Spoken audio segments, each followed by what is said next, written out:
Well, good evening. Welcome back. Welcome to Saturday night. It is Saturday night once again. It comes around only once a week. And we are back here for week 236. Am I reading that right? 236 weeks of ROM hack races. We're back for another one tonight. Our maker, Detdu. The level is hell. No, it's hell. Its name is hell. No. H-E-L. It's apparently a Norse deity. It's pretty cool. I got the Wikipedia page up and everything. It's hell. We're going to see her. We must meet the goddess tonight. Thanks for joining us. You might remember Detdu, our maker tonight, the maker of Shallow and Pedantic, if you haven't played that one, and also Stuffed Pipes from KLDC 2022. And they're bringing hell for us all tonight. I hope you're all doing well and ready for a fun race. If you're just joining us, this is ROM Hack Races. We do it every week, and we always have a fresh, never-before-seen Super Mario World Kaizo level. The racers don't know what they're in for. They're just going to have to improvise, use their wits and skill and training, and maybe a little bit of luck along the way. It's a community event. We're all having fun. It's wrapped up as a race. We have a leaderboard. You can check it over on romhackraces.com. But we're here to support everybody and have a fun time as we try to take on this level.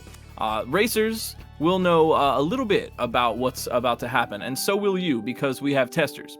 And every week the testers go through it and give it a rating.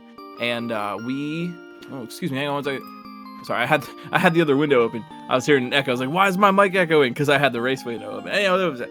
We have testers. We go through every week. They test them, and they give them ratings. And the racers know the ratings, and so will you. Complexity of the obstacles tonight, complexity of the level overall, 4 out of 10. Execution, how difficult the tricks are to just pull off physically, 6 out of 10. That's a big one tonight. Length, 5 out of 10. What metric is that? I don't know, 5 units. 5 units of length out of 10. And the racers also know there are 2 sections. So they might want to use that knowledge a little bit to help them out, make decisions about what strats they're going for, what they're committed to, what they're going to do, how they're going to run it. It is a challenge of sight reading, figuring out obstacles right on the fly, and also consistency, getting back to the obstacle late in the level that you need another try on. And the interplay of that is going to determine our leaderboard tonight. Thank you so much, Babyface Chris, for the brand new sub. Welcome. Everybody's subs and bits go right back into the ROM Hack Race community so we can keep doing this and bringing you these races every Saturday. I want to really quick shout out the testers. We have testers every week, and this week we got RB Pimlico, Fen, Silent Snake, Mithrillionaire, and me, Glitchcat, testing it. We got Detdu making. We also have scouts who are watching all the streams and letting us know if anybody takes the lead, if we should rotate anyone in on the restream. Hopefully we'll get to see everybody's clears. The scouts always do a great job, and tonight we've got Osu, Mario Cartman, Star-Lord, Doc, what's up Dot, and Captain Blueprint. We've got Fen, always a super great, wonderful, kind human being on the restream tonight, making the start streaming button go so you all can see it. And of course Kelgan, Emperor Sam, and D to the 4th helping us out on Tech Crew. Dr. No always being just the living, breathing heart of this and hanging out and helping us. And of course, racers, they're the stars of the show, and I haven't even gotten a chance to mention B2DE in the upper left-hand corner, Chris Burger in the upper right, starting us off, Jank Pickle in the lower left, and Halcyon in the lower right. We have 14 brave individuals who've signed up tonight. Of course, in addition to the ones you have already heard, we got Ender of Games, Endless Ascent, Isherwood, Jank Pickle, Louis Duce, Milgrips, Mr. Hank Scorpio, Nathan MG, Notsen Gamer, Revelug, and Roke Games. So some big names and some returning champions here, and we are off. Let's do it. It's week 236. It is hell from Detdu, and holy moly, let's do it. Let's go. We got a run here, and the level has begun. Halcyon's got to get their butt in gear. B2, Chris Burger, Jank Pickle are off, and we've got these adorable. I think these are just the greatest little ghosts floating around here. Look at these great sprites. And we've got these sort of bone-shaped, I guess they're bone platforms. In the vanilla game, they'd be carrot platforms. The racers and anyone familiar with SMW should be able to figure out what's up here, even though the graphics are different because the stuff behaves the same way.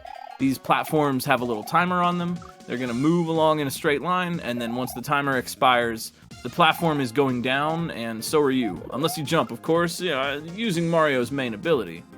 Watch out for B2 in the upper left, making a little bit of progress.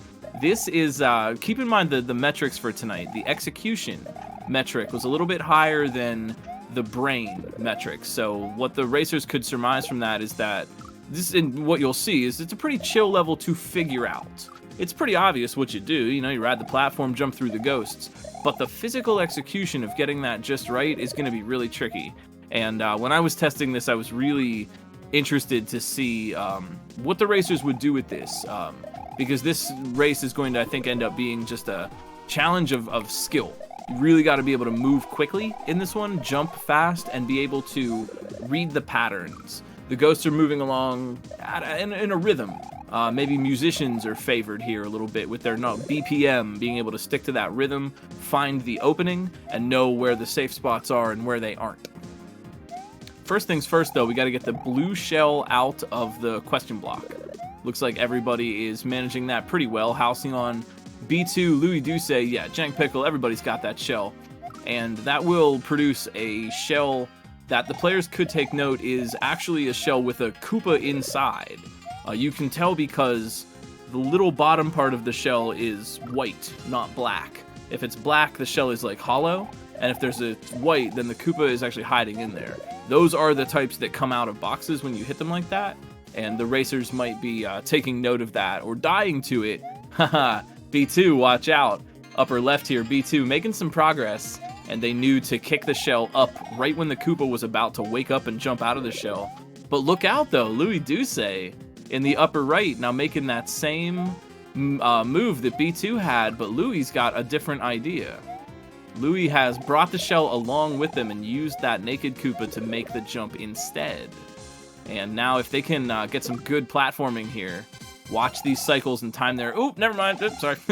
Time their jumps carefully, I was going to say. I really like this kind of challenge.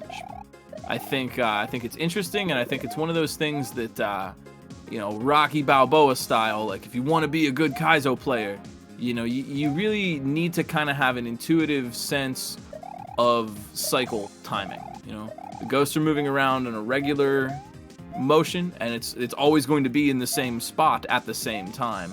And whether or not you can just time yourself and move right in. How many times am I going to say the word timing tonight? But it's really crucial, and kind of being able to look at something moving and figure out, do I jump now? Do I jump earlier or later? Really good skills to have. Jank Pickle, yo, figuring out, yeah.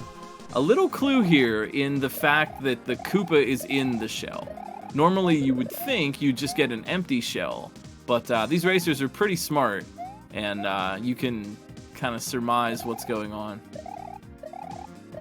It may also be possible in this section, we're seeing Mr. Hank Scorpio up in the upper left now. Oh, they're also, yeah, they've got the Koopa as well. So people can get up over this hill without actually doing that. You could, in fact, shell jump.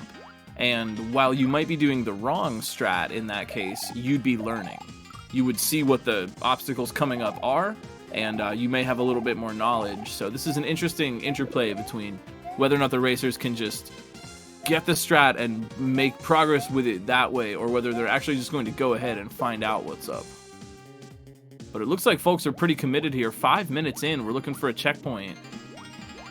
Could it be Louis Duce? Great jumps. Everybody's moving tonight, dare I say. Louis Duce in the upper right, one shell jump away from a door. Nicely done. All right, they're in. Louis Duce, second section. But I don't think some other racers are far behind.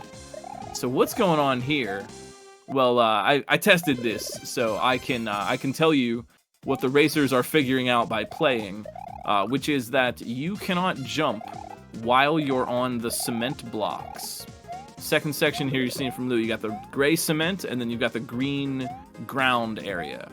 Can't jump while you're on the cement, so have to make sure we run and move and articulate ourselves without being able to just jump over anything. A clever way to make the player pay attention to the cycles a little bit better and do some very tricky dodges.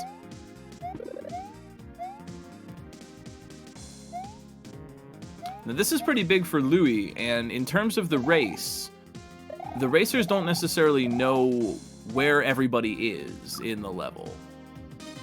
But we do from our elevated perspective. And what this is doing is really just giving Louis time right now. Time to learn what is going on. They know the gimmick, and they've learned the first 1 or 2 obstacles before anybody else. That's going to put pressure on the next racer that gets here, making it tougher but not impossible. Because they're going to either have to take that time to accumulate the knowledge, or they might get lucky, one-shot something, well, get lucky, get good. Maybe they'd get both. Get a one-shot and come out ahead of Louis. So no lead is safe, is my point here.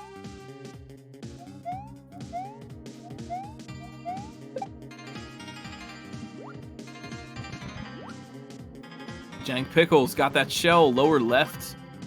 Nice item swim. Revelug too in the lower right. Looking for everybody at the item swim here. So we got some really close.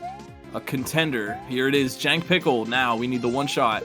Looking for that. Oh no! Oh! Looking for the one shot on the door with the shell jump, but they didn't get it. And that Mario crouch is body language for screwed up. Yup. And we've all been there. Really goes to show you though what a powerful thing a one shot can be, right? Louis got the one shot on the door, and you know, to pull ahead or to make the kind of make progress up with Louis, you might cost yourself that time by missing it.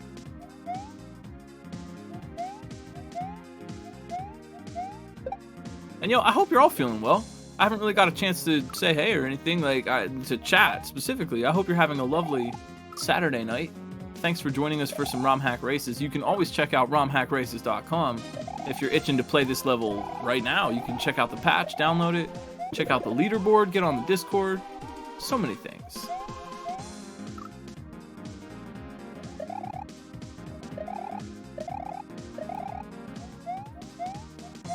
Are these ghost sprites ripped from a different game, or are they custom? I don't know, actually. That's a great question. Detdu might know the answer? Don't know if they maybe hang out. You drew pretty much all the custom graphics in level yourself? That's so cool! I think that's so awesome. I really, really like these ghosts. I think they look great. They're just freaking adorable. I love their little expressions. Yeah, these are great.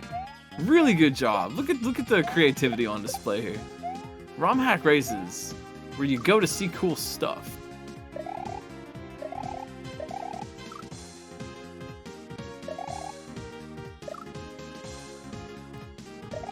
You know, we've had Super Mario World remade from memory. Remember that hack that got put out a little while ago? But when are we gonna get Super Mario World redrawn from memory? Where it's the vanilla game, but we redraw every single graphic, like just from memory? Pretty funny.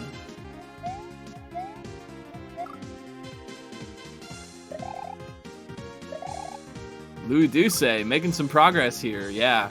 Now things are getting a little more tricky. Remember, they can't jump on that gray cement, but they can jump on other platforms. Wow, Louis. Holy moly. All right, coming up on the end, maybe, seeing a pipe at least. And Louis Duce just breezing here. Look at that, though. Hey, oh, excuse me. I was watching Louis' reads over here. I didn't even know Mr. Hank Scorpio making it to the checkpoint as well with those nice headbangs. That's where it's at. Good H, and yeah, coming up ahead of Jank Pickle and Revelug just a little bit here. Still anybody's game right now. This is an interesting level because it really is very mechanically based. You don't have to do a lot of figuring out. You just, you know, need to move really well and watch the cycles and be very careful. And don't count Mr. Hank Scorpio out here. Even though Louis got more knowledge, right, we're looking for the one shot now for Mr. Hank Scorpio to kind of tie it up a little bit.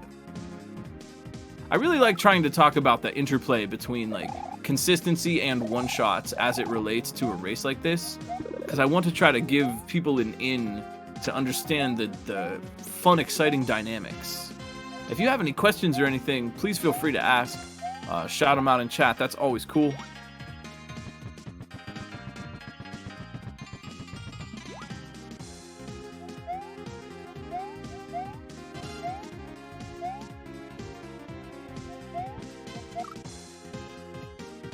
really is a level where it really rewards both things. Yeah, I'd echo that, Doc, in chat. I love this level. Great job.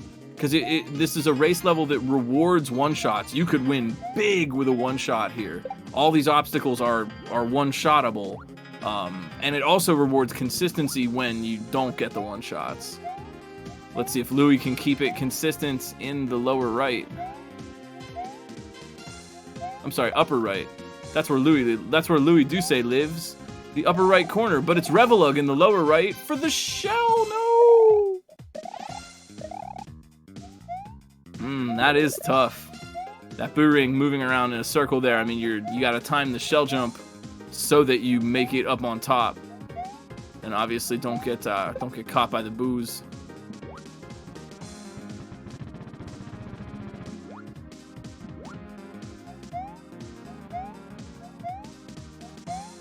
I really think the custom boo sprite graphics just make this level 1,000 times cooler. Like, it would be a cool level with just the vanilla boos, but the sprites make it. They give it personality. I like that about it a lot. Louis Duce, what in the world are you doing? Oh, I think I knew what Louis was thinking. I think they thought maybe the screen would progress to the right. Oh no. Oh, that's huge knowledge, though. Yeah, every other screen. I think Louis went to the right there because they thought there was maybe more level over there. Because the screen only scrolls when you get to the right. Yeah, oof. But this is that consistency, because all the time that Louis spends playing the level but not learning anything or making progress is time that some other racer may come up. We're looking for Mr. Hank Scorpio.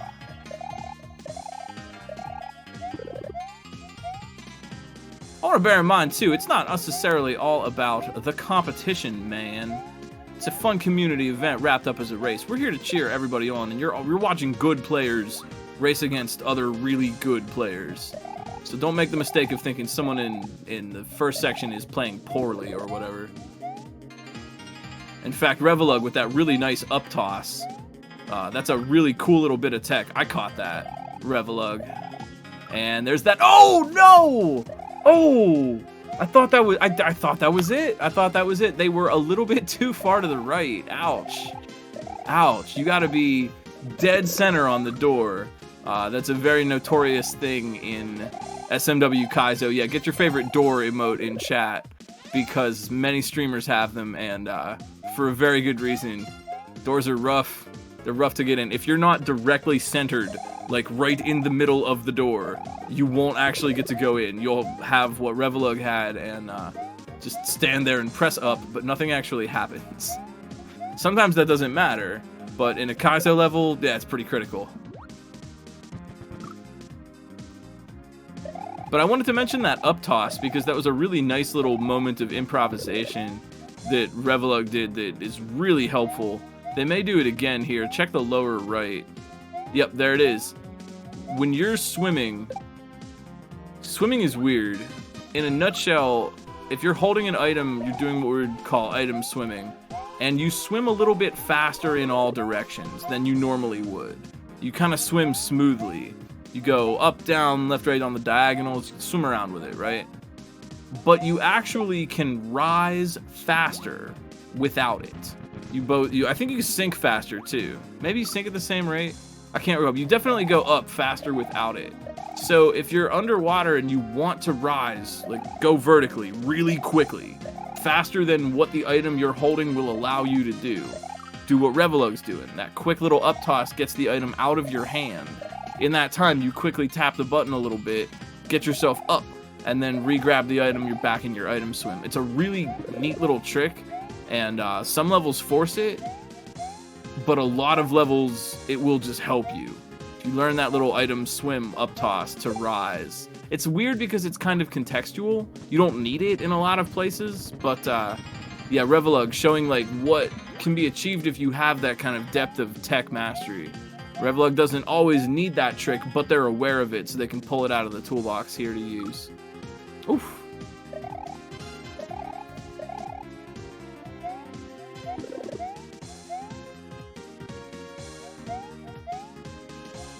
Yeah, you sink faster without an item too. That also works going down. Mario can descend in water faster without holding an item. The thing with item swimming, though, is the horizontal. When you're regular swimming, you have to tap B, and so you're bobbing up and down. And that little destabilized position gets you killed in a lot of tight areas.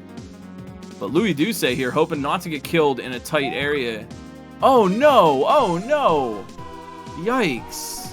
And that's 2 deaths on the pipe, and Nathan, MG here, joining us in the lower left. Going for first tonight. We are 16 minutes in and no clears yet. I like this dynamic kind of race. Louis definitely has a lead, but Mr. Hank Scorpio and Nathan have been kind of picking at his heels the whole time while he's been trying to finish it off.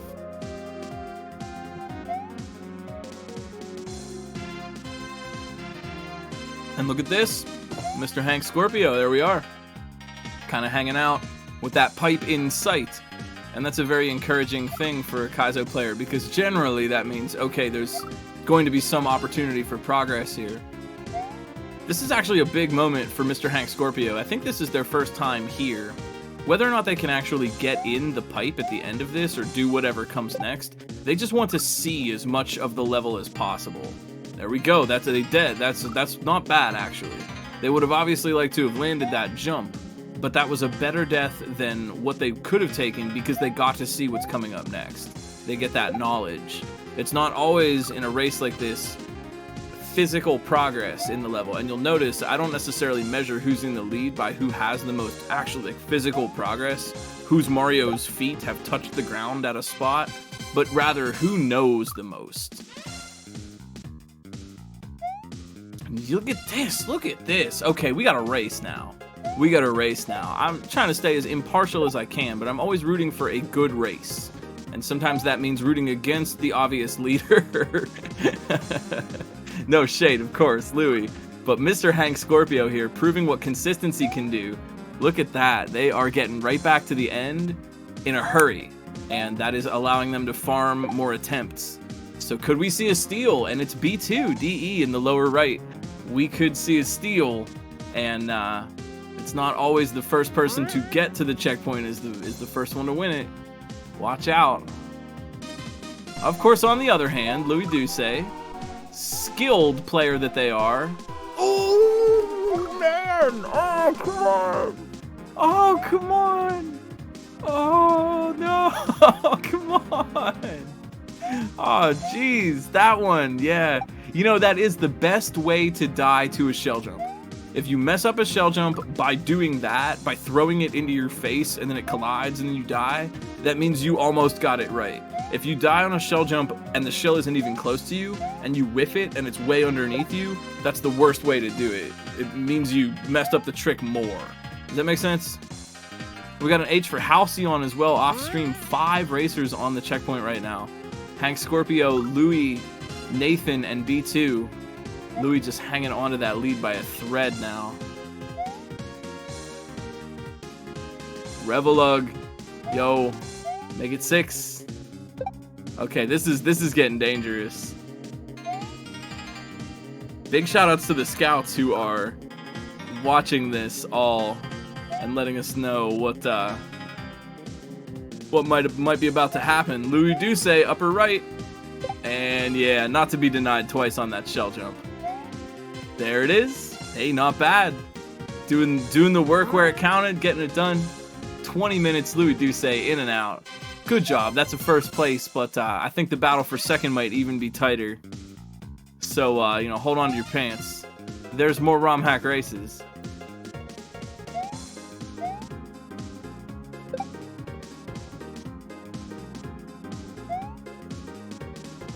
Yo, yeah, put some G's up in chat. Louis Duce is a fantastic player. Really talented and streamer as well. Go and follow.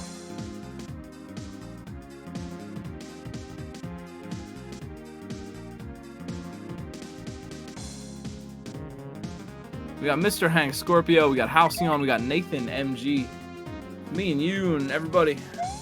Thanks for making ROM hack races a little part of your Saturday. We do these every week, so if you're having fun, bop that follow button and come and hang out every week.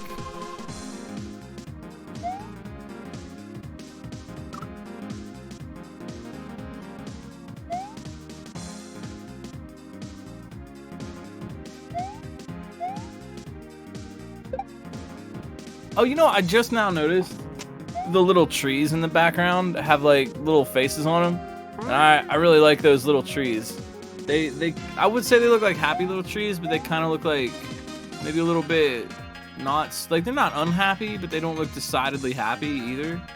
Pensive, yeah, that's a good word for it. They look thoughtful. We'll put some thoughtful little trees here. It'll be our secret. Really like that. Great graphics all around here. Are those also custom tree graphics? Because Detdu made the ghost sprites. I don't know if they made the trees. Yeah, the angled one is a nice, like, huh? Kind of like, what'd you say? Or like a, nah, I don't think so, bro. Kind of emote. You drew the background? Wow, nice job. Really nice job. Custom bed. Wow, it's so cool. I really like that, honestly. Great job.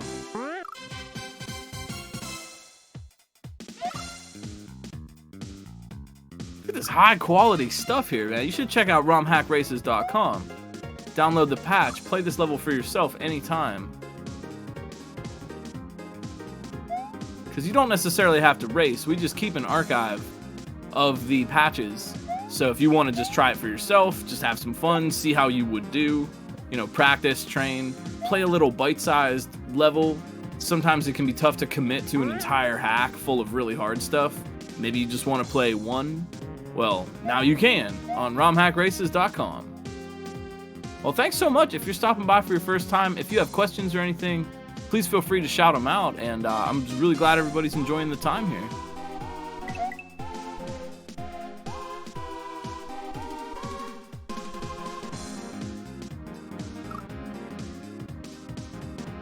That is definitely true. By practicing with a wide variety of levels with ROM Hack Races backlog, you can really practice your sight reading and learning different situations on the fly. Because the thing about that might be a little bit, I don't want to say better, but smoother, a little easier to deal with is sometimes when people are making their full hacks, they're making it to mess you up, you know? They're trying to be a little cheeky. They're really trying to get you, you know, they're trying to make it tough. And at least, you know, with ROM Hack Races, the levels might be tough, but we work with the makers and testers every week to at least make them what we would call raceable. You can have a tough level, but there's a raceability, meaning it's going to be reasonably clear what you need to do. There might be some puzzly challenges, but there's a solution. You're going to be generally guided toward the solution. It's not going to be brutally difficult or unnecessarily difficult with too many low ceilings or whatever. You got Halcyon. What's it going to be? Okay, good. See, this is, I didn't want to commentate or curse. I saw Halcyon having a little pensive moment there at the edge. I wanted to let them work that through, you know, without directing any vibes. And that's a clean second place for Halcyon tonight. Good job. We got Mr. Hank Scorpio now, Revelug, Nathan, B2, looking for round out the podium. But it's not just all about the podium. In fact, if you hang out for a while, sometimes a racer that's been playing a little bit longer will do something so fantastically cool that none of the other racers did. And so it's really, sometimes you get to see strats and you get to see different players' approaches to things. So always watch out for that one player in the back who's, maybe they started late or something, or maybe they just had one rough time with one obstacle that held them up for an inordinate amount of time. And now they're just ready to kick some butt. Oh, Mr. Hank Scorpio, that was great though. Jeez. They had a very wide angle on that shell jump, and as a result, they didn't get enough height after landing on it.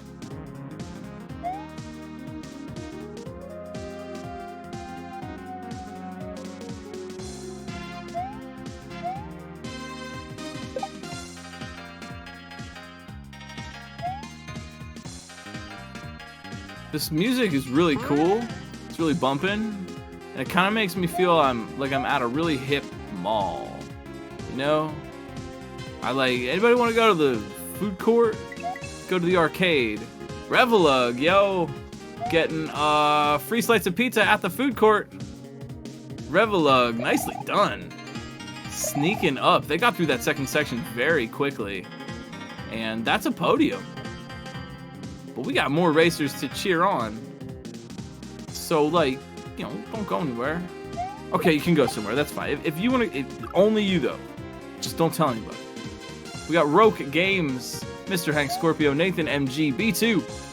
And everybody working on the second section. Oh, sorry, excuse me. Make that. Mr. Hank Scorpio has won the level like a freaking champ. Nicely done. That was good. Now they're coming in quick. You see, I want to point this out. Remember just a moment or so ago when I said that you're watching really skilled players play against other really skilled players? Look how close these clears are now, right? You know what I mean? Like, oh, this person won. Yes, they did, but by a minute. Less than a minute. And that really equates to 1 or 2 deaths sometimes. You know, a deep run will cost the racer 40 seconds ultimately. You know what I mean? So when you really think about that in terms of those numbers, you can see how the races are a lot closer than just, oh, this person is in the lead.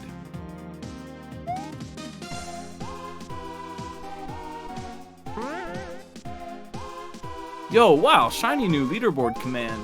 Well, it's always been there, but now it shows in chat. Thank you so much, Kelgan, for all the tech work. Really, really appreciate that. Kelgan makes everything go. Gets the bot to work and does things, code things that I don't know what they are or how they work. But it's like magic. It's like you go up to see Kelgan, the wizard on the hill, and just like, you make a magic bot that does this, and they're like, yeah, sure, clickety clackety clack. And then when you know it, there's a bot. It's amazing. And I don't know if this could even run as smoothly without them. Yo, Revelug, thank you for the raid. You must have found every way to die very quickly because you still got that third. Nice podium tonight.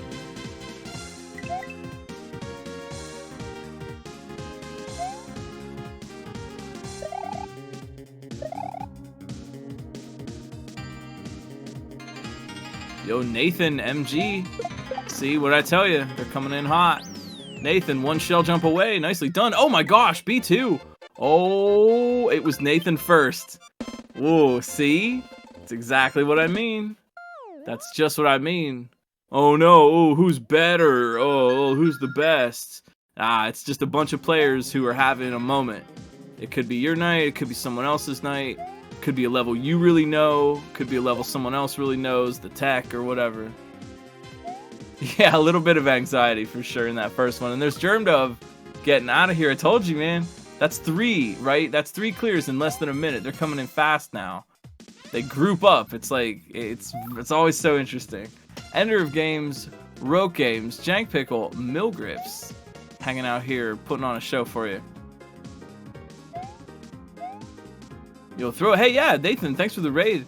I say if you're here to cheer on your friends, your favorite streamers or whatever, put their emotes in chat. Feel free to celebrate.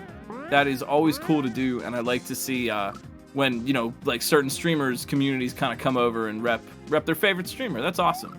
We're here to support everybody, so maybe even you could find a brand new channel to follow and a cool new community to be a part of. There are so many cool people playing Kaizo on Twitch, Ender of Games. Oh no! Nice try though. Thanks for the raid, Mr. Hank Scorpio. Well played. Yeah, rock your favorite streams emotes in chat. Show some love. You already do. Continue to.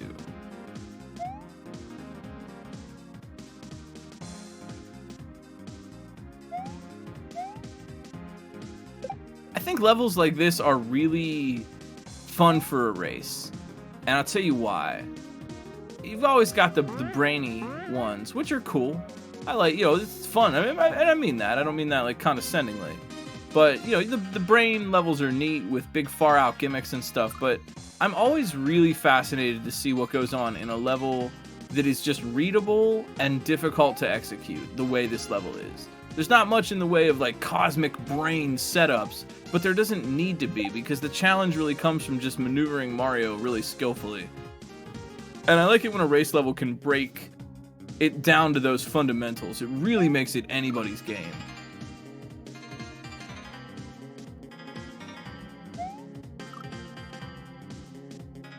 If you'd like to see a little bit more from Detdu, they made Shallow and Pedantic.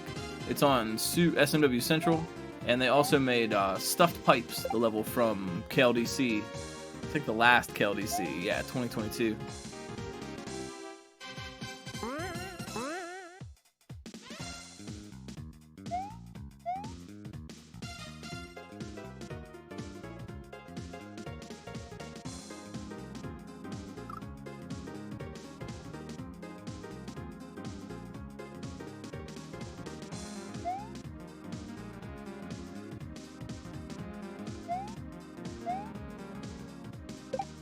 Ooh, yo, let's go. Oh, Rogue Games, trying for that ending.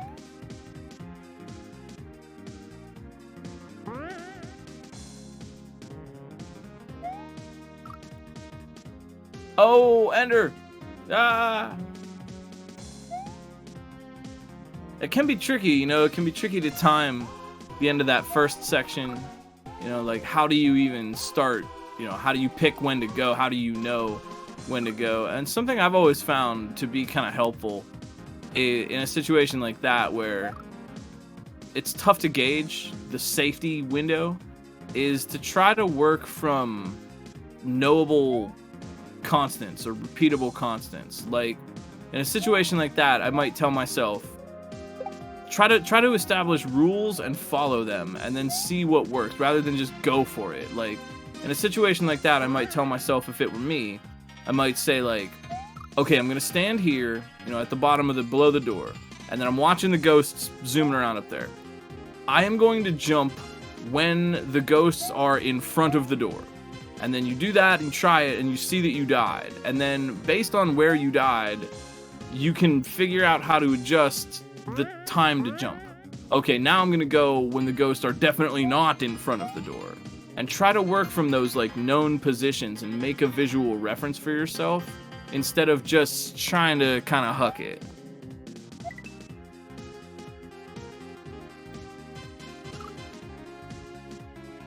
But easier said than done when you also have to combine a shell jump in that, and you can't really guarantee that you're always going to do exactly the same shell jump every time.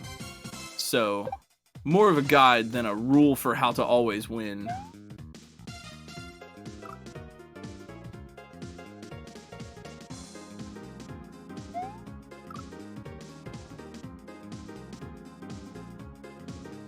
How you doing tonight, chat? Oh man, excuse me. I'm kind of sleepy, but that's all right.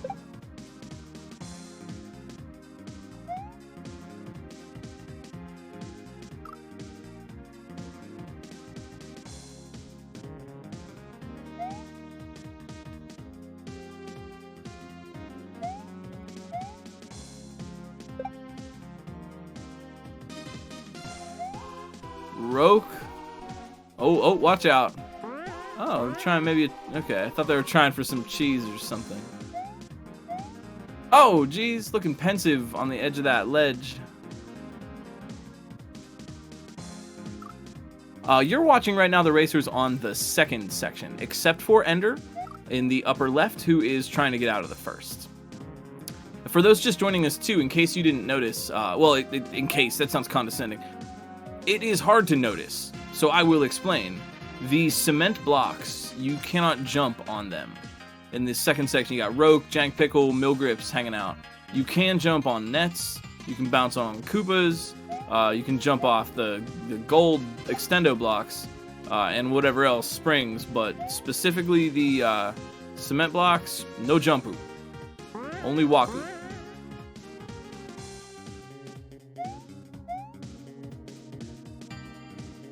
Oh, Ender! Let's go! Yo, yeah, do some push-ups, Mario. Nicely done. 35 minutes. We're in that door. Moving on. How's the weather? It's good. Thanks. It's a little cold. It's kind of clear and cold today. I went and saw my parents, visited them for the holiday. Had lunch. My grandma made cookies.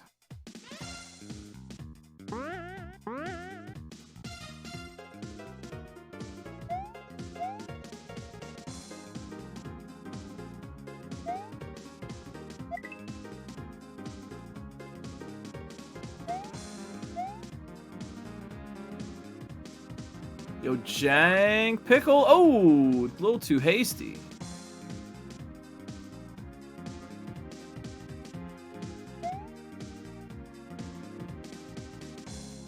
You know, something else that might kind of comes to mind. All the racers seem to be kind of doing this, whether consciously or subconsciously. Sometimes in a level like this, or if you're dealing with maybe a dolphin swarm or something, which those are kind of fallen out of vogue, but in a level like this, it's not really in your best interest to try to like wait for a long time. You get to the thing, you wait, you kind of stand there and you try it and you run a little bit and try again. Jank Pickle doesn't want to wait to get out of here. Oh, they have a different idea. But it's not always in your best interest. Just go for it. Try to find a fast cycle or a cycle where you just kind of like you show up at that obstacle and you run right over there and you jump and you go through. Try to figure that out first, because you will get through the level faster because you just won't be wasting as much time ducking and dodging around before you ultimately die anyway. You know, make your deaths take a shorter amount of time, especially helpful in a race.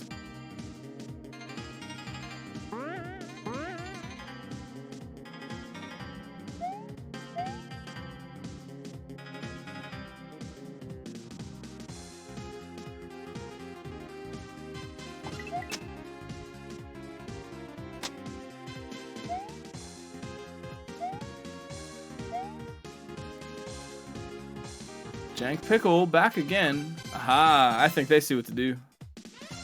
Yes.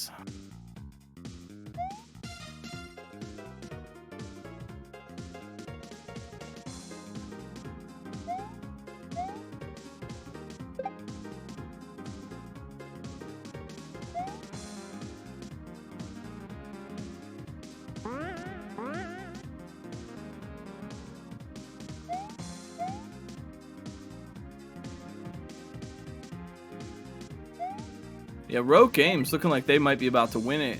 Milgrips in the lower right. Nice landing. Ooh, that was a really clean landing. Yo, well earned. Hey, Milgrips, just doing the work down here kind of quietly in the lower right. Well played. Good job, Milgrips. Putting in the work. Yo, it's Isherwood in the lower right. Welcome in. Isherwood, Jank Pickle, Roke Games, Ender of Games. Alright, just Roke and Ender. It's easier to say.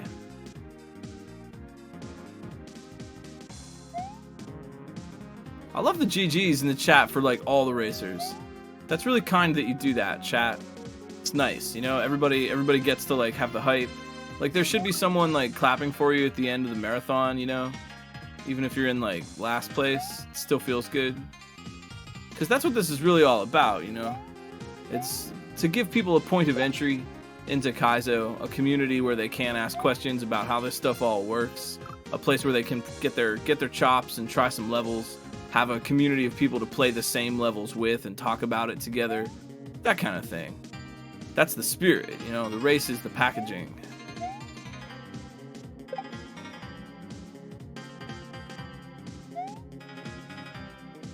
Thanks for the raid, Milgriffs. Good job. Oh, excuse me. Sorry, a little bit of a sleepy night out here. Not for Roke, though. They are out. Well, maybe they're done. They can go to sleep. But they are running like they had some coffee earlier. Good job, Roke. Nicely done. That was a tight one between Roke and Milgriffs. And Jank Pickle. Oh, maybe next in line. What are the rules for the end of the race? We get to see the least... Yes. Yeah, hopefully. So, the way we do this, if you're new, we schedule 2 hours for the broadcasts every Saturday. So, we start at 8, and we schedule it until 10. Sometimes the racers finish earlier than that. We've had races that have been done in 20 minutes. And most recently, we've also had some races that didn't finish at all. That's a kind of an oddball, though. Only one race, the hardest level ever, has not finished anyone within the 2 hours. Yeah, 8 to 10 Eastern. That is Eastern time.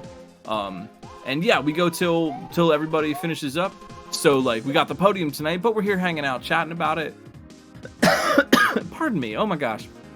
I am fine. We're here chatting, watching everybody celebrate what everybody's here to do, cheer everybody on, you know, have a good time, and then, you know, either all the racers will get done, or maybe there'll be one or two left at the end, and we usually go over. If someone is left at the end of the night, we usually go over and raid them.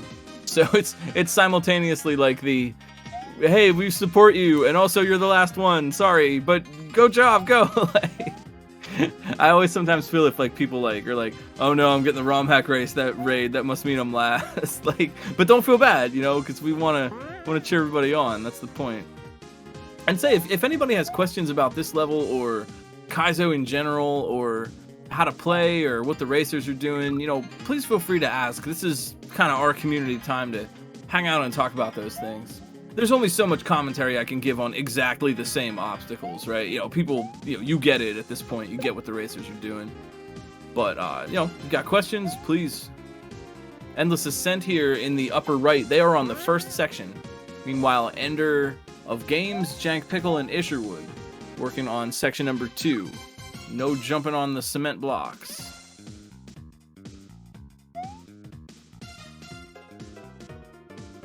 Yo, dig it, Nathan. Too, that's another thing, you know, because sometimes there's smaller streamers who play really well in the races.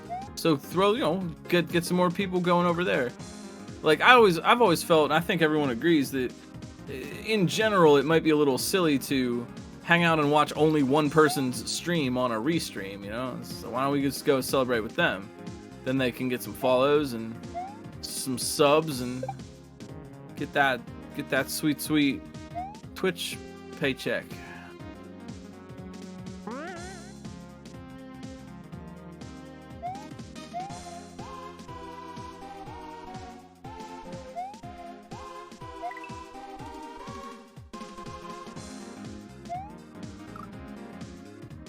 I was searching for another word other than paycheck there, but paycheck was the SFW, safe for work version.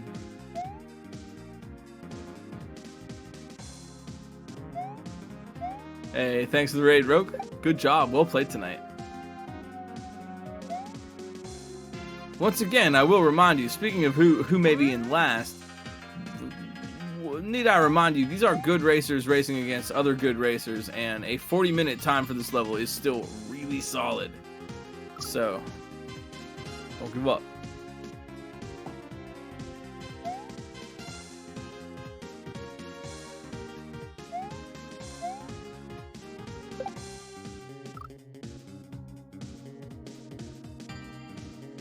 How many people roughly join each week? We usually have more than 10 and less than 25. This week we had 15, which I think is pretty right in the middle there. Yeah, usually between 10 and 25. Now, however, that being said, it's not really a race in the sense that, like, I mean, you could technically be watching the restream or something. Yeah, I suppose so. But under normal circumstances, the racers don't know where everybody else is in the level. They're just playing it on their own, and we, from our elevated perspective, get to see everybody's different approaches. But so, you know, really, it's what you're watching is 4 individual people playing against the level, not necessarily 4 individual people watching where each other are, where each other is, where each other are, and making decisions about what they're doing based on that. You know, it's not like a speedrun race or something where you might look over at your opponent's screen and see that you're a little bit behind and go for some hard skip or something to try to make that difference up. Where a normal speedrun race might have that kind of dynamic, this doesn't really. You're just sort of guessing. You don't know where everyone is. And, you know, I know that can tend to get some people feeling like, I'm the only one that is dying so much on this part. Nobody else is dying. But I promise that that's an illusion. Trust me, I've done commentary for 230 billion weeks of ROM hack races now. It's an illusion. Honestly, I don't see like only one person who's making one critical error and doing the actual worst out of everyone. So anytime you feel like you must be the worst racer, it's an illusion. I promise. You're not. There is no worst. Everybody just kind of trades the hat sometimes. It's your turn to be the worst.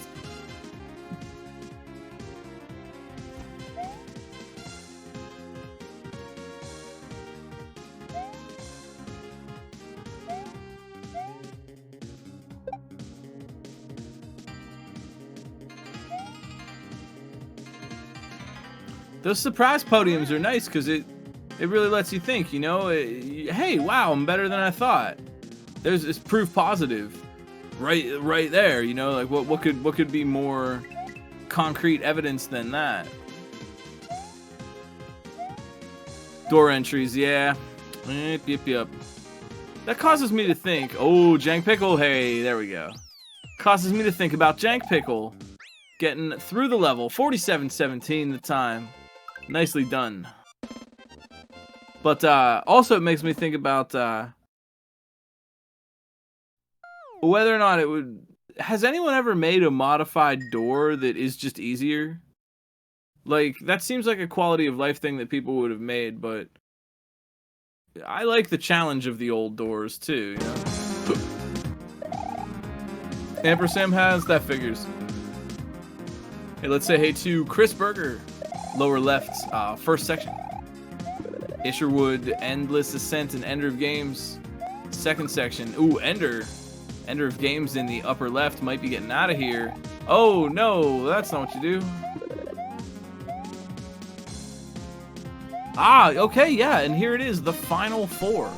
Hey, yo, while we got the Final Four on screen, you know, you saw streamers rotating in and out. And that's pretty much because we couldn't have 20 little tiny streams on the restream, or you know, you wouldn't be able to see anything. Super mosaic world. And so we have scouts, friendly volunteers who hang out behind the scenes and watch all of the streams that are on racing, and they let us know, hey, this person's taking the lead, put them on, you know, or who's close to making clear. Great job tonight. As always, this week we had Osu Mario Kartman, Star-Lord, Dr. No, What's Up Dot, and Captain Blueprint, and Fen helping us out. Fen on the restream, and Kelgan hanging out with the bot, doing tech, and maybe scouting. I don't know. There's a bunch of scouts in there right now. I think I got everybody's name. I want to shout everybody out because you hear my silly voice, but I am just a small little grain of rice in a giant's eye. And really, ROM Hack Races has a whole crew of people who are all helping out all week, who deserve much more praise than me. Because I just kind of sit here and talk about things I see. Look at that Endless Ascent character. Oh boy, there Mario.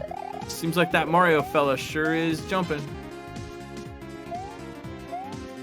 I thought it might have been funny for April Fool's Day to do like a race where I just like didn't know what I was talking about ever.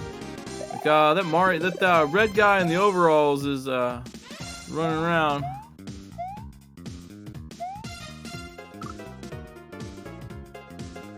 Endless Ascent, ooh, looking to get out of this section. Oh no, that was great positioning though. That's a great way to practice those shell jumps, is to have a situation like that where you're standing on the ground and you can very carefully measure how far away from the wall you are, because you need to be 2.5 to 3 blocks away horizontally, and just to do it from a standstill like that can help you line that up a little better than jumping and having to line it up in midair.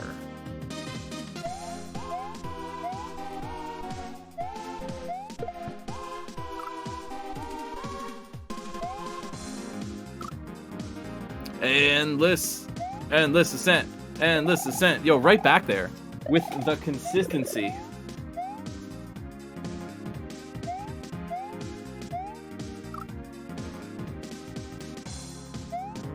And yeah, the scouts. Yeah, we really appreciate that. We got folks that volunteer every week. It helps things run really smoothly. There's a lot, actually, that maybe I could talk about more. There's a lot of things behind the scenes that really make this nice. And I think give ROM Hack Races a kind of an edge on... Well, I don't mean to make it like a competition, but make ROM Hack Races stand out as a really high production value weekly race. One thing in particular that you might not even notice but was a problem we solved a long time ago. Was, did you ever notice how I tend to, like in commentary, I tend to react pretty much on time? I'm not super late. That's because I'm actually watching a special restream tool that shows me all 4 of the streams, but with less lag.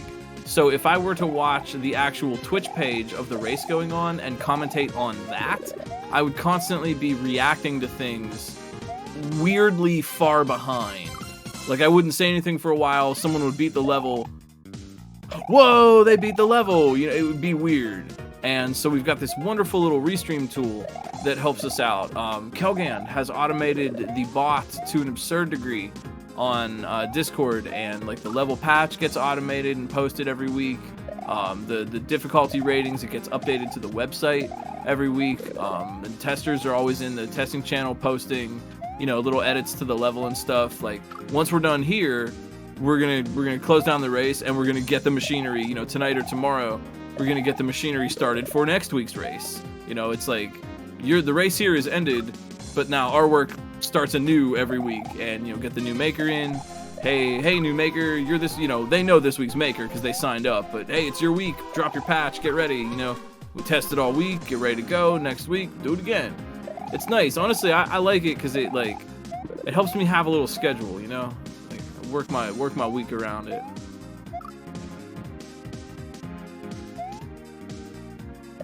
That is true. Other great devs, such as D to the 4th, Ampersand, for you know, laying a lot of the groundwork as well, lest we forget.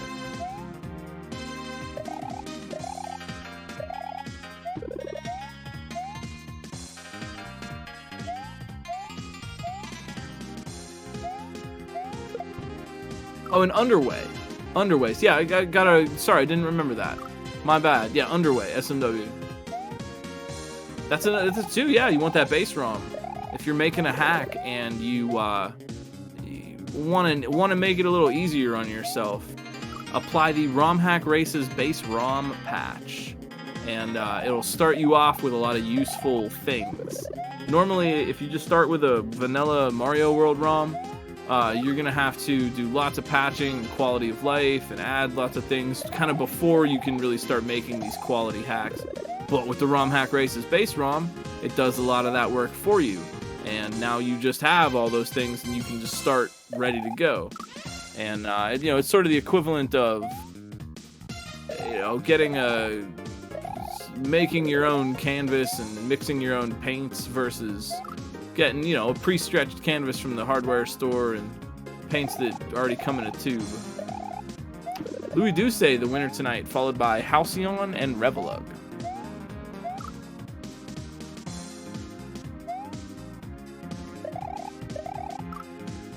We got Isherwood here. We got Chris Berger, Endless Ascent, and Ender of Games. First section for Chris Berger. Second section for everybody else.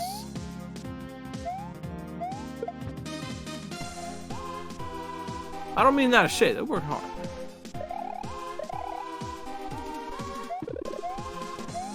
Oh, is it? Oh, yeah, it might be cheese. Is it cheese? Yeah, excuse me. I don't know why. I don't know why I even read that as Chris. Like, it's clearly CHS, but I was like, oh yeah, Chris Burger. You know, it makes sense. Like, I just thought it was Chris Burger. Why did I think that?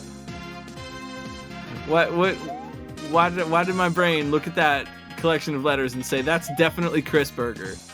That's what that says. Why did I think that? Why did I think that? I hope someone with that name exists too. If your name is Chris, you're missing out on an excellent username. Oh, Isherwood! No, that was so good. But they did everything perfect, but a little bit too wide of an angle on the shell jump, and they didn't get the height they needed. Hey, have a good night, Detdu. Thank you for making the level tonight. Thank you for your work over the week.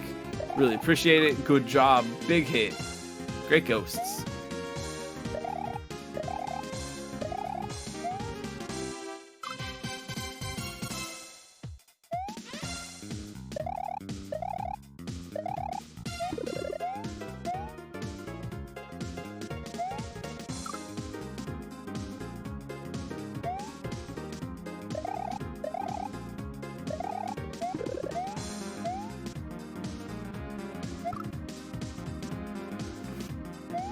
Here's that consistency. Isherwood's back again. Tell a friend.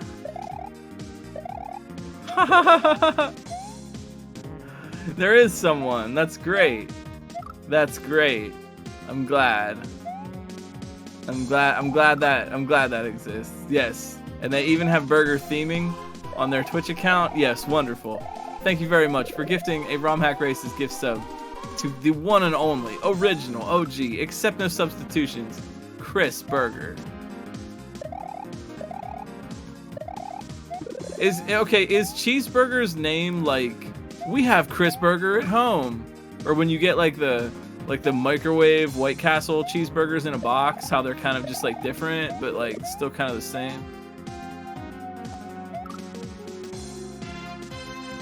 We've got Chris Burgers at home. Like, oh, those are the frozen ones.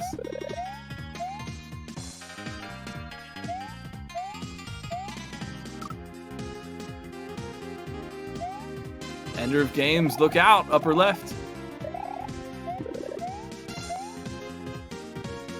Oh man, they even like did like a great little adjustment to get their position just right. They worked for that.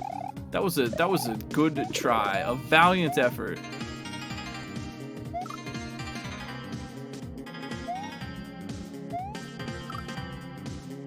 Yeah, shell jumps are tricky.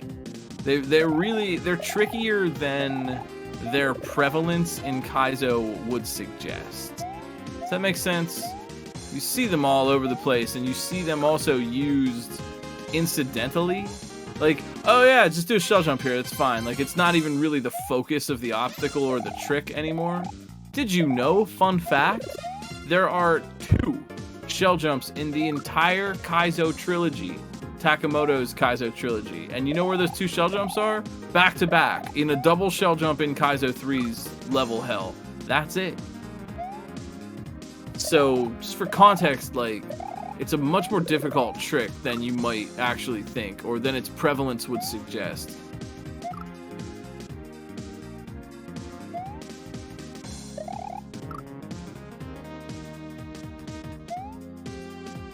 How best to practice spring jumps? If it were me, I would honestly just go into Lunar Magic and just make a big flat area and put a spring there.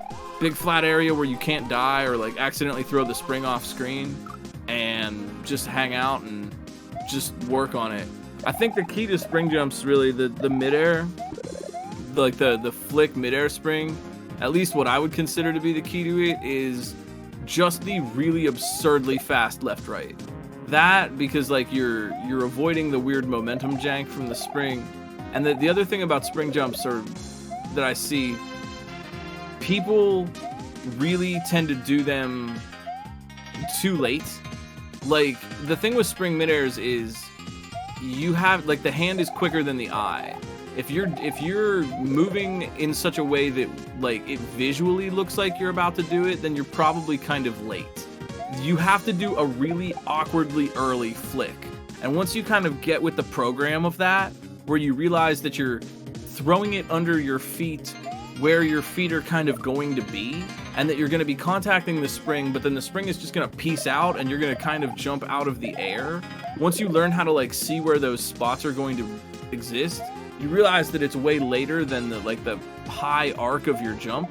Like where you would be doing a midair, you rise up and then you wait for it, left, right, midair.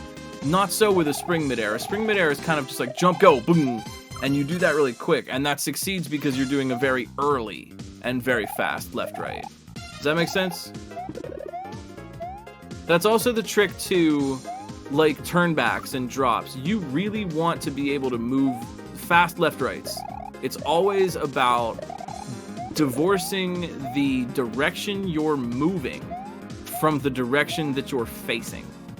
That is really, really, really critical. And what I mean by that is like exactly what I say, but like develop a hand technique, develop a physical way of interacting with the controller, just like Isher would, to interact with the checkpoint, make that the giant gate at the end of the section. Good job, Isherwood. Way to play. I saw that jump. They got that consistency down. They just like slowly learned that. They walked right up. Done. No problem. Then there were 3. Ender of Games, Endless Ascent, Chris Burger. I'm sorry, it's not Chris Burger. It's Cheeseburger. I'm sorry, Cheeseburger. I'm sorry I'm calling you Chris Burger. I can't stop. I have a problem. I'm sorry.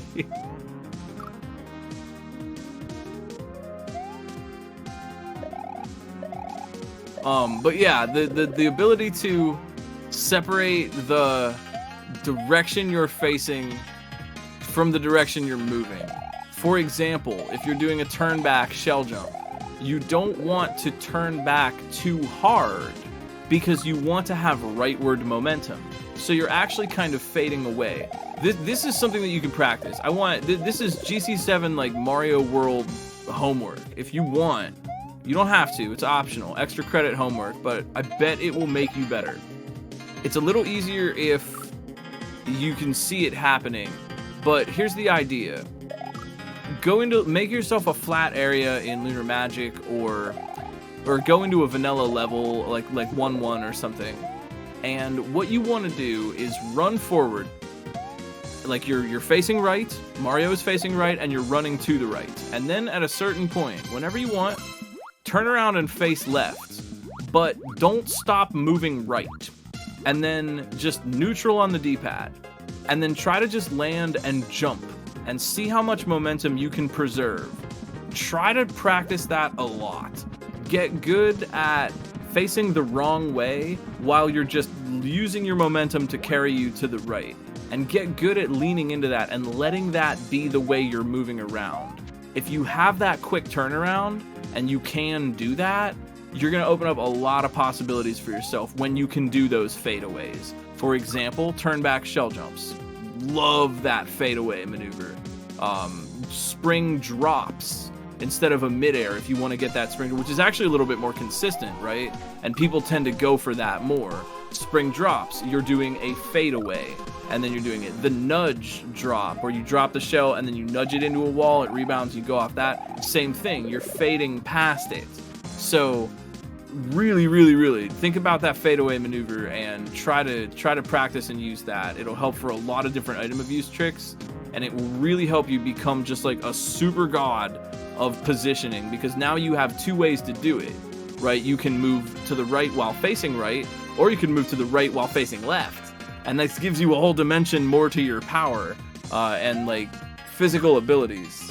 So that's my TED Talk on the subject, and I hope that is helpful. Quick left rights to stabilize position, and quick left or quick right to face the opposite direction you're moving. It's all about momentum. It doesn't matter what direction you're facing. That's the real takeaway. It doesn't matter. You just want to move in the direction you want and face whatever direction you want and just do whatever is appropriate for the situation. You want to just be able to do whatever.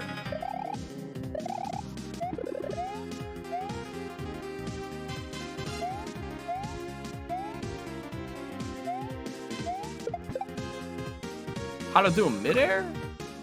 I bet what? How to do one? I mean, you throw the shell to the. I'm not sure. Like, I know how to do a midair, but I'm not. Is that? I'm surprised you don't know, and I don't mean that as shade. You're throwing the shell to the left. You're abusing the fact that the shell's hitbox overlaps yours. I'm surprised you don't already know.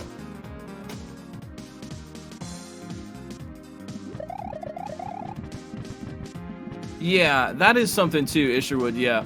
And this is a good example because that can kind of happen to anybody where you just, I didn't know, and I spent a lot of time on the obstacle just not knowing what I did. But, you know, it's interesting too because you can at least go ahead. You can learn the obstacles that are coming up, and then once you realize, oh, I do need the shell after all, at the very least you haven't wasted all that time. And there's Ender, let's go. Ender of Games. GG. GG. Well fought, well earned. Yeah, and then you learn how to get to the end without the shell, yeah. And then you find out, oh, it could be easier with item swimming, yeah. But, you know, I wouldn't feel too rough about that, because that's the kind of thing that can definitely happen to anybody. When I tested this level, I did the same thing. For just straight up, at the risk of showing my hand, I did exactly that. I was like, oh, I'll just shell jump up here, blah, blah, blah. And then I got to the end and went, I need to bring the shell. But yeah, as far as like, I get what you mean. As far as like tips for hitting a midair consistently. Midairs are really one of those things that it takes a lot of practice, and it's practice that doesn't seem like it's going anywhere. You just do it, and you never get one, and you don't get consistent, and it's just like, holy crap, I'm never gonna get any better at this. Midairs are tough because there's really just no shortcut, you know? There's a little shortcut to the spring drops and to other little tricks that can kind of get you there quicker. But the frame window for midairs is so tight that it really does just take a lot of practice, and you're just not getting it. But I don't really care for that either, honestly. I think the best way to practice right now is TJB's Midair Mastery pack that like shows you a little bit of data about whether or not you were an early or late a frame, or whether or not you could, gives you a little bit of feedback about why you screwed up, which is really helpful. Midairs being as tough as they are, they're commonplace now, but that doesn't mean they're easy or they're easy to learn. It's just that a lot of people have put the time in. But I would recommend TJB's practice hack for sure for midairs. I think that's the best way to learn them now, and it's definitely the most comprehensive. I don't think there are any shortcuts.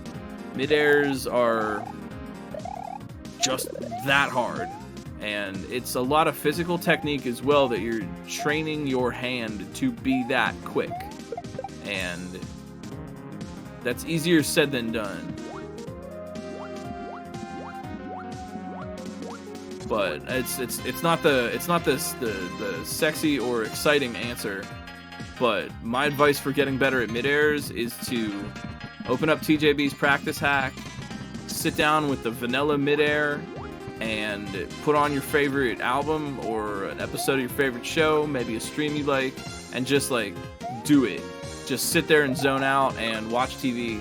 That's a practice tip that might be helpful for people. I didn't invent this tip, but I do it a lot.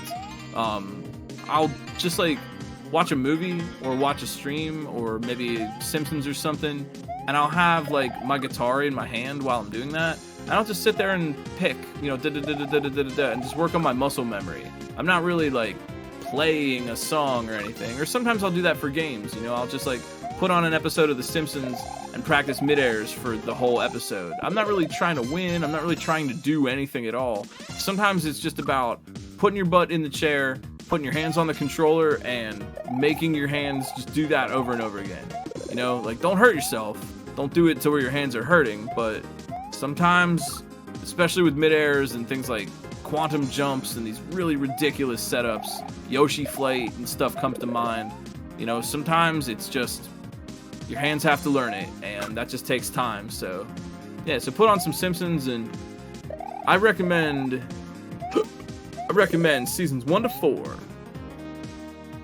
So just practice one Simpsons episode worth of midairs a day, and eventually you'll get good. The cool thing I found about midairs too is that like they were hard. Like I'll be true, like they were really tough, and I struggled with midairs for a long time in SMW, and there was a time when I wasn't ready to grind it and practice it yet, and then I finally sat down and started working on it, and I just couldn't get it, and I was like, man, this is so annoying, I can't get it. And finally I would get one on occasion every now and then, and I would be like, I don't feel like I learned anything, I just got it accidentally. And I kept doing it, and like there can come a point where you get it, and like finally, and I'm talking after like 4 years or so, I finally feel like, okay, I'm very confident with midairs, I'm not afraid of them anymore, I can do 1 or 2 or 3 in a row if I need to or whatever, it might not be easy, but okay, here's a midair, no problem. So it does get better, and eventually, even though it seems impossible to start with, eventually it can be just one of those tricks that, you're not afraid of it anymore. I don't mean like afraid, like obviously no one's afraid of midairs, but you get what I mean. just not a problem anymore. It's like going back to your childhood playground and realizing that the swings look really big when you were a kid, and now they're tiny. Hey, who shrunk all the swings and the slides at my favorite childhood amusement park? Like, time, dude. Father Time.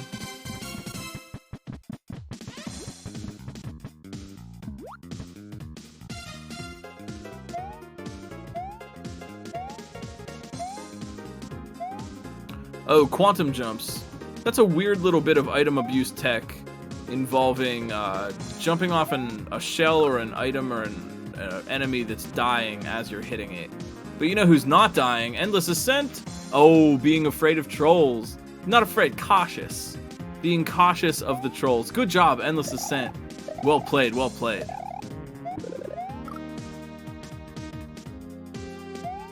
But yeah, a quantum jump it's a little bit more to explain than we have the time here. But there's a method by which you can destroy an enemy or a shell in particular. You destroy a shell and you get a bounce off of it as it is dying. You can do that with grab blocks and other things. It's quantum because you're interacting with the object in a state of superposition of living and death. But yo, we are down to our very last racer, y'all. And like I was saying earlier, you know, sometimes they 2 hours, sometimes a little shorter. But we're hanging out watching Cheeseburger on our stream. So maybe be cool to throw a raid over and go follow them on their stream. Before we do, though, I want to tell you a couple of things real quick. Thanks to all the volunteers tonight. Thank you so much for helping ROM Hack Races go. You and everybody in chat really make this community what it is, and I really, really appreciate you all very, very much. You can check out romhackraces.com if you want to download this patch, if you want to get involved as a volunteer, or if you want to get on the Discord server and hang out and talk shop with us, get some help for your next ROM hack project with the base ROM, and just hang out with a lot of really cool people who know a lot more than me about Mario ROM hacking on the Discord. You can drop a follow. Come and see us again next Saturday night. We've got another race level for you. We're going to be working on that throughout the week, and if you want to sign up and race, they are open to the public, so anybody that wants to try is free to do so if you dare. Thank you again, Fen, for the restream tonight. Really appreciate that. Thank you so much to the testers, RB Pimlico, Fen, Silent Snake, Mithrillionaire, and thanks to me, Glitchcat. I also tested. Thanks to Osu, Starlord, Doc, Dot, and Captain Blueprint for scouting, Kelgand, Ampersam, Underway, D to the Fourth on the tech crew, Dr. Noah for being such a good heart and soul of this all, helping us all out. And that's about all I've got. Thanks for hanging out tonight. Probably let Fen throw the raid over whenever is convenient. You can go say hey to Cheeseburger. But, you know, don't forget to come back Saturday, see us again. We'll have another race. And, of course, I'm sure you already know, but it bears mentioning. You matter. Your thoughts matter. Your heart matters. Your feelings matter. You matter to other people in your lives. You matter to me as human beings. You matter to the internet's #1, Longboy Furret, and the people that matter to you in your lives. Would love to hear from you about that. We know Black Lives Matter, LGBTQIA+ lives matter, Indigenous lives matter, disabled lives matter. You too. And I hope to see you around the Kaizo community. Follow the racers, and maybe we'll bump into each other in another cool Kaizo chat sometime later this weekend.